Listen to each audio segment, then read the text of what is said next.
Hey, ladies and gentlemen of Physics Academic, it's Mr. Simpkins checking in with you on Tuesday morning. Thank you to those of you that submitted your storybooks last week. I had a great time reading them, seeing your personalities come out in those, and Luke enjoyed them as well, my son. So we had a good time reading those. Great job.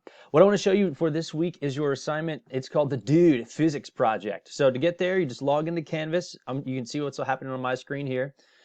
This one might pop up first, Physics at Home Storytime. That's from last week. So you guys want to go ahead and open up this Dude Physics project. All right, now, what does that mean, Dude Physics? It doesn't sound very official. Well, if you guys haven't seen Dude Perfect before, I don't know what you've been watching on YouTube and you need to change, but check this out. Look at this trick shot. Boom, nailed it. All right. So down here in this video, which you probably don't hear the sound for, you see that these guys are just doing trick shots. That's what they do. It's their entire channel, Dude Perfect, is all trick shots. That's what they do 24/7. And your assignment is you can go ahead and watch this if you want. They have some pretty sweet ones. But you guys are going to be doing your own trick shots and then analyzing the projectile motion of those trick shots. So that little description here is down here if you want to read over that. You can toss something across the yard if you've been wanting to get outside and take out some frustration. You can toss a basket over top of your cat. You can maybe don't throw your cat. You can jump off of something safely, of course. You can ride your bike off a flipping sweet ramp and get like 3 feet of air that time. All right, you guys literally can film anything you want. All right, so all you need for this project is your phone and your school issued laptop, or you can even use your school issued laptop and use the camera application. If you just hit the Windows key and type in camera, you can actually shoot the video there from your school laptop. All right, so let's go back to the module. I put everything you need to complete this project in the module. So the first thing we know is that before you do anything in physics class, you need to read the directions, and there they are. Video is set up in analysis directions. All right, now there's a lot of details in these directions, but I tried to write them as clearly as possible so you guys would have the highest chance of success. And I'm actually going to host a live chat session on Wednesday.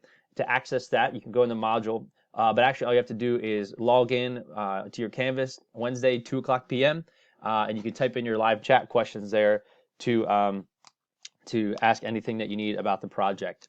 All right, take a look at the project directions real quick. This is really important. All right, when you shoot your video, do not move your camera while filming. All right, so you might be like, whoa, look at this sweet shot that don't do that. All right, your camera needs to be sitting still. So whether you have a sibling, a friend, a parent, somebody who can hold the phone, you can just set it on something. You need that phone to be perfectly still in order for this to work with the video analysis in LoggerPro. All right, it says hold up an object, piece of paper that's a meter long. All right, you might be like, I don't have a meter stick at home, but most people have a ruler, or you have a measuring tape, or maybe you have one of those like ribbons in a sewing kit where you measure like the circumference of your head or something. All right, there's probably something around your house, and if not, ask your neighbor from 6 feet away to toss you a measuring tape or something. You need to know the length of something that is in your video. I'm going to show you an example of one here in just a second. When you throw your object, throw it up and out, not towards or away from the camera. So like in that video that I showed you of Dude Perfect, he shot the trash bag towards the camera. You don't want to do that. If my camera is here, I want to toss the object just like this. I don't want to toss it towards the camera. I don't want to toss it away from the camera. I want to toss it parallel to the camera in the same plane as the camera. All right, so that's what the first step of this project is, to set up your shot. Be like, all right, what do I want to do? You can get a little creative with it. Mine's a little less than creative, but I want to just get a nice straightforward video to show you what to do. Down here it says email the video to yourself, so you can just send it right from your phone, or if you use your school laptop webcam, it's already on your computer, and save it to your desktop. All right, so here's the rest of the directions. Open LoggerPro. So we've done this before. You're going to open up LoggerPro, and the directions say, and then select insert movie. So you're going to go insert movie, and I saved it right to my desktop as Dude Physics. So here it is. So you're just going to open up whatever video you took and save it to your desktop. You're going to open it up here. Now I'm going to do the steps right on the screen here. So if you're more of a visual learner, you can look at the screen. If you want to go back and read those directions as well, you can find it in both places. All right, but what we need to do first is tell this video, hey, how big is the stuff that we're looking at? So you can see that in the background here, I have a meter stick.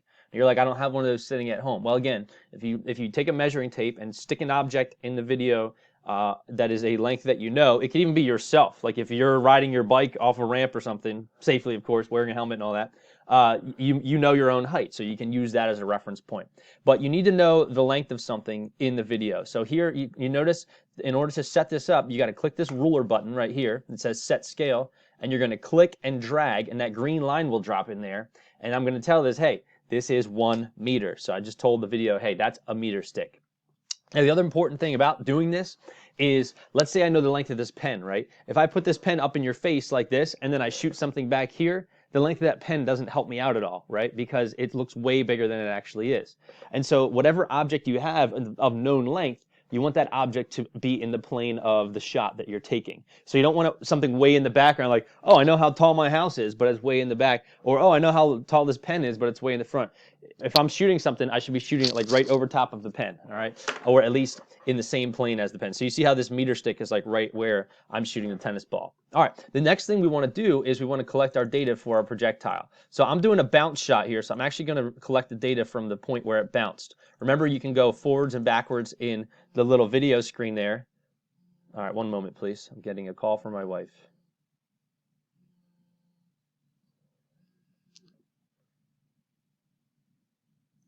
I don't know how to pause this either. That's fun.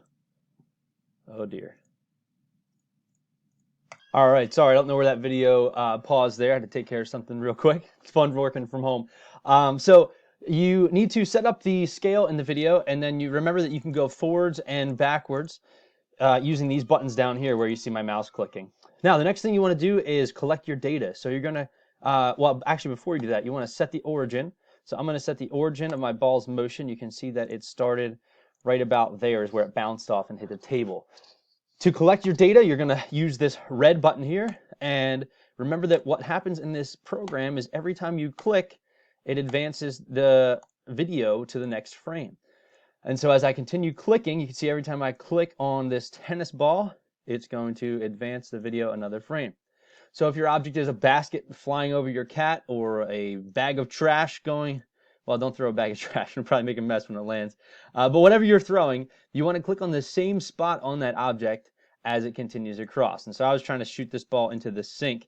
And the funny thing is, I think I missed. But so once you do this, let's go ahead and check in with the directions and see where we're at in those directions.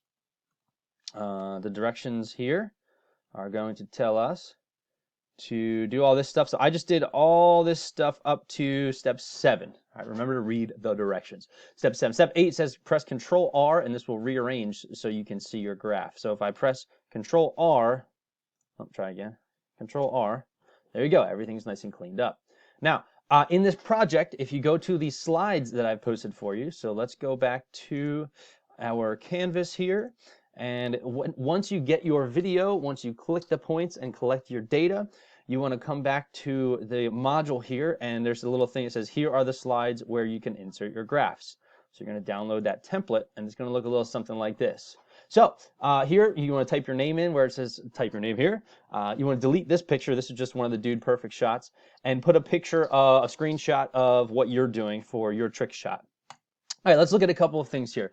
First one, range of our projectile. It says, using the XT graph, show how you found the range of your object. Well, I'm going to open up the projectiles module, so you can go back if you forget these terms, or you can just Google them, range of the projectile. But the range is how far horizontally the object traveled. All right, so I'm going to go back, and range, of course, is associated with X. So remember in LoggerPro, you can just click on the axis label, and it'll change to indicate the thing that you're interested in. In this case, I changed it to X, the horizontal distance. You can actually do this one of two ways, all right, because over here, if you look in the data table, it's actually also live reading out the X measurements. But look, X is going to start here, my initial X. If you look, as I hover this crosshair on the screen, you look down on the graph, and it's actually reading out what that point is, all right? Or you can just come over here. Now, our initial X is like 0.06, which is pretty much 0, right? And then if I scroll all the way down, the final point is 1.93. What does that mean? That means that in the terms of as I toss this thing, my X, or my horizontal position, changed from a position of 0 to a position of 1.9. And so all I'd have to do is I could go ahead and snip this graph here and take a little snippety-do. Oh, try that again. Take a little snip.